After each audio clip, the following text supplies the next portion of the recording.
Refugee Boy by Benjamin Zephaniah. Allen held the letter and photo with both his hands on his lap and looked down in silence. Mr. Hardwick looked around the room nervously, not sure how he should react.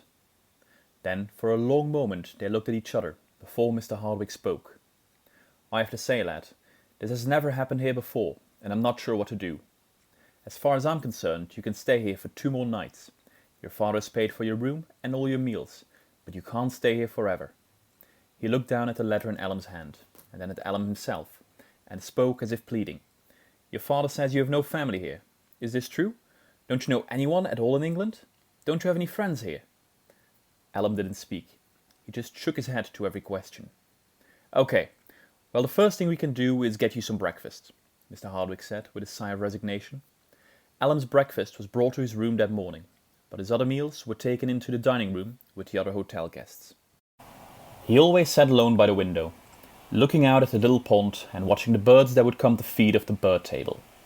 That day, Allen went for a short walk, which took him around the small grounds of Datchet, the parish church of St. Mary the Virgin, and the town centre. The town was as pretty as a postcard. At its centre, on grassland between 2 roads, he came upon a stone monument. He stood there to read the inscription, ignoring the cold wind that was making his eyes water. It had been erected by the inhabitants of Datchet to commemorate the Great War of 1914 to 1918. It spoke of glorious forces and their allies by sea, on land and in the air, who had fought against the combined forces of Germany, Austria, Turkey and Bulgaria. The monument simply reminded Allen of war.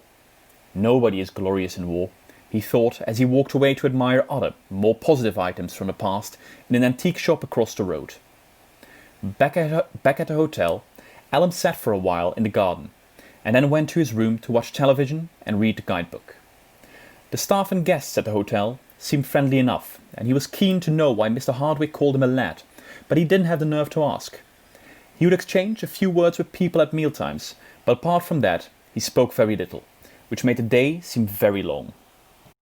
Trying to learn as much as he could about British culture from the television meant that his mind was kept occupied. But every time there was a silence, he began to think about how he had got where he was. When did his parents have these conversations where they decided to bring him to England? Was bringing him to England really the best thing to do? Did they really love him? Or was this a plan to get rid of him? Would they care so much about his upbringing, his health, his education, and then just dump him? At one point, Allen even began to believe that this was some kind of rite of passage thing, a test of manhood, an initiation test to see how he would cope with being alone and having to fend for himself.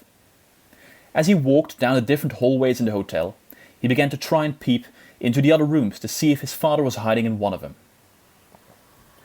The next morning, after breakfast, Allen walked down the 2 miles of country roads to Windsor. He had read about the castle and thought he might be able to see it. But when he reached the edge of the town, he turned around and went back to the hotel. He was worried that he might lose his way in what looked from the outskirts like a much bigger town. Back in the hotel room, he sat on his bed, watching middle-aged women having makeovers on breakfast television, when there was a knock on the door. Allen recognized the voice of Mr. Hardwick. "All right, lad, can we come in? I'm with a couple of nice young ladies who would like to have a word with you." He entered the room, followed by 2 women who both immediately locked their eyes on Allen. "This is the lad," Mr. Hardwick said, looking at one of the women. "Allen's been a wonderful lad. Everybody likes him. No trouble at all. I wish there were more like him." Allen felt slightly uncomfortable. Everybody's eyes were upon him, which made him feel a bit like an animal in a zoo. But when the woman spoke, he felt different. Much better. "Tena jestelen, Allen." "Tena jestelen," Allen replied. "Ingelizinia tinagerale?" she asked. "Yes, I speak English," Allen said as he breathed a sigh of relief. She was Ethiopian. She looked like someone from the Oromo tribe, dark, round-faced and slim.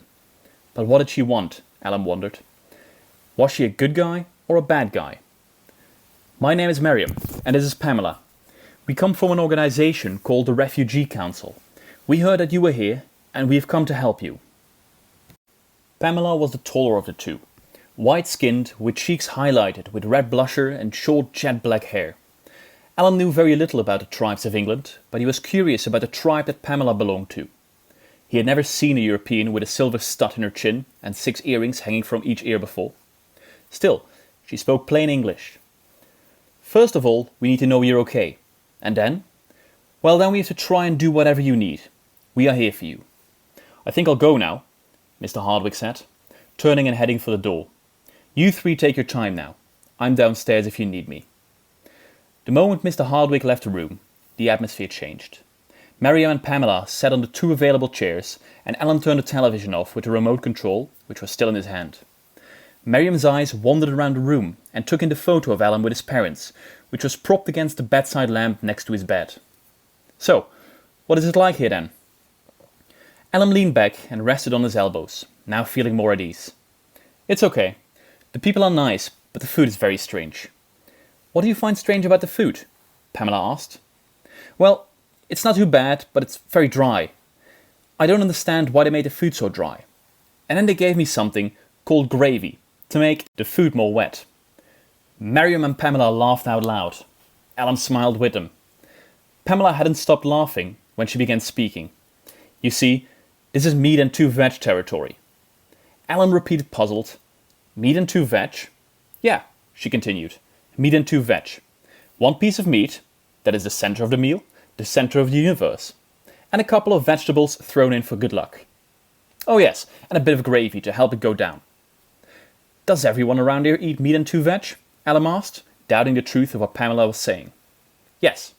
Well, not everybody, but most people. We are only 30 miles from London, but you'll find that London is a very different place, Pamela said as her voice began to settle. I know. I went to London and it was very different. So much people, so many cars, so many buildings, and only saw the parts where all the shops were. For the next 10 minutes, they let Alan talk to them about his impressions of London and how he had spent his evening in the West End with his father. Soon, Mariam thought it was time for them to start talking to him.